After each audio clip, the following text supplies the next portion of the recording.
कि वो जिस कुर्सी पर बैठे हैं वो कितनी कमजोर है, और वो बताएंगे उनको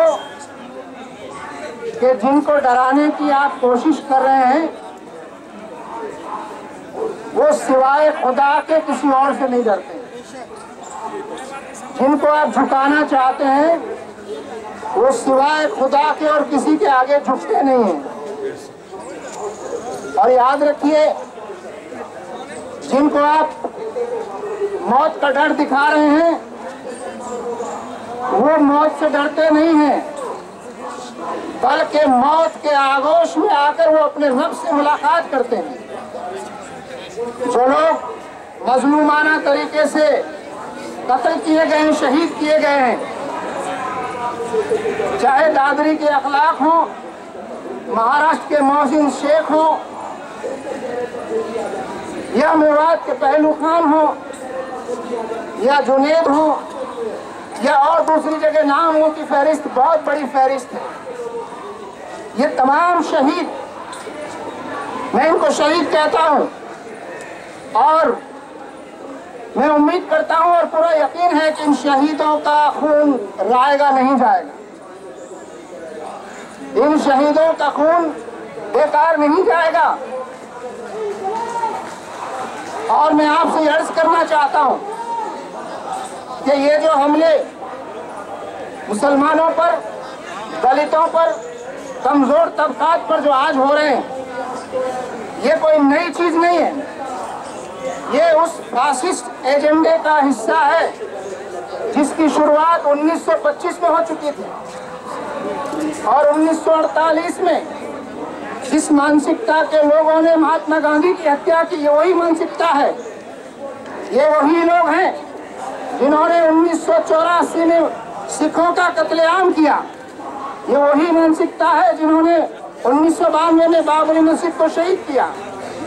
ये वही लोग हैं जिन्होंने 2002 में गुजरात में कत्लेआम कराया और पूरे देश में सांप्रदायिक दंगे कराए। आपको सब मालूम है, आज हमारा देश फासिज्म के खतरे से दो चार है। आज हमारा देश फासिज्म के रास्ते पर चला जा रहा है और इन ताकतों को पहचानने की जरूरत है। ये हमले चाहे अखलाक पर, जुनेद पर, पहलू खान पर हो, मैं कहता हूं कि ये हमला भारत पर हमला है, ये हमला इस देश पर हमला है, इस देश की बुनियाद पर हमला है, इस देश की जो विरासत है उस पर हमला है, इसमें जो आपसी भाईचारा है उस पर हमला है। और आज इस देश को बचाने की जिम्मेदारी जिस तरह मुसलमानों ने 1857 में, उसके बाद 1947 में जिस तरह से अपनी कुर्बानियां पेश की, आज फिर वो वक्त आ गया है कि हम इस देश को अंग्रेजों से नहीं बल्कि फासिज्म से अब आजाद कराने की ये लड़ाई है, और इस लड़ाई में पूरे भारत को साथ होना होगा। और मैं आपसे अर्ज करना चाहता हूँ, ये जो लोग हैं फासिज्म के रास्ते पर चलने वाले लोग, ये बहुत बुज़दिल हैं और बहुत डरपोक लोग हैं, और इसीलिए ये दूसरे को डराना चाहते हैं, ये समाज को बांटना चाहते हैं। समाज को बांटकर, हिंदुस्तान को बांटकर, जिस तरह से अंग्रेजों ने इस मुल्क में हुकूमत की है, उसी तरह से ये फासिस्ट ताकतें इस मुल्क को, इस समाज को मजहब के नाम पर हिंदू मुसलमानों के दरमियान और जातियों के आधार पर और मजहब के अंदर भी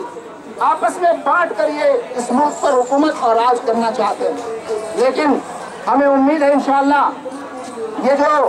कोशिशें शुरू हो गई हैं, ये जो असरात आपको नजर आ रहे हैं, ये सिर्फ मुसलमान यहाँ पर नहीं है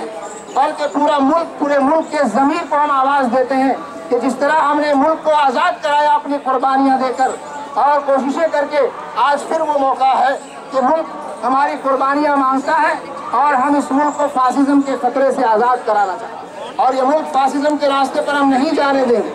मैं आखिर में ये बात अर्ज करना चाहता हूँ कि ये लोग हिटलर के रास्ते पर चल रहे हैं। हिटलर को इन्होंने अपना आदर्श मान लिया है, लेकिन मैं उनसे कहना चाहता हूं कि हिटलर की जिंदगी का उसकी किताब का आखिरी पन्ना भी पलट कर देख लीजिए। हिटलर ने किस तरह से अपने देश जर्मनी को तबाह बर्बाद कर दिया, और खुद हिटलर उसने खुदकशी की, उसने खुद सुसाइड किया। तो आप जरा गौर कर लीजिए, जो फासिज्म के रास्ते पर जाते हैं, देश को समाज को जो बांटना चाहते हैं, नफरत फैलाना चाहते हैं, हम इस मुल्क के तमाम आवाम को, बाशिंदों को, और खासतौर से मेवात के लोग और वहाँ के लीडर और जिम्मेदार यहाँ मौजूद हैं, और उनकी एक पूरी तारीख है, पूरी हिस्ट्री है, जहाँ उन्होंने बड़ी बड़ी कुर्बानियाँ पेश की हैं। मैं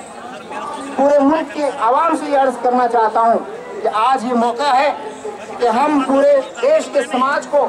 जमा करें और जो बांटने वाली ताकतें हैं उनको बेनकाब करें, और हुकूमतों को ये बताएं कि जिस रास्ते पर तुम मुल्क को ले जाना चाहते हो वो रास्ता ठीक रास्ता नहीं है,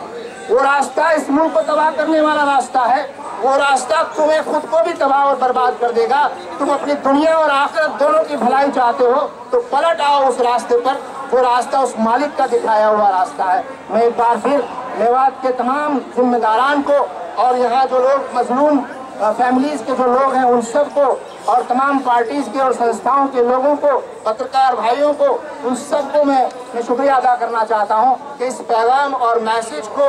जो इंशाअल्लाह हुकूमत तक पहुँच रहा होगा, पल पल की खबर उनको दी जा रही होगी, उनके कारिंदे यहाँ मौजूद हैं, वो बराबर पहुँचा रहे होंगे, तो ये बात भी पहुँचा दीजिए कि अब इस फासिस्ट हुकूमत की उल्टी गिनती शुरू हो चुकी है, और इंशाअल्लाह दुनिया में भी उनको जिल्लत और रुसवाई का सामना करना पड़ेगा। और अगर वो रास्ते पर नहीं आए, अगर वो हक के रास्ते पर नहीं आए, तो आखिरत में भी उनके लिए जहन्नम और आग का अज़ाब होगा।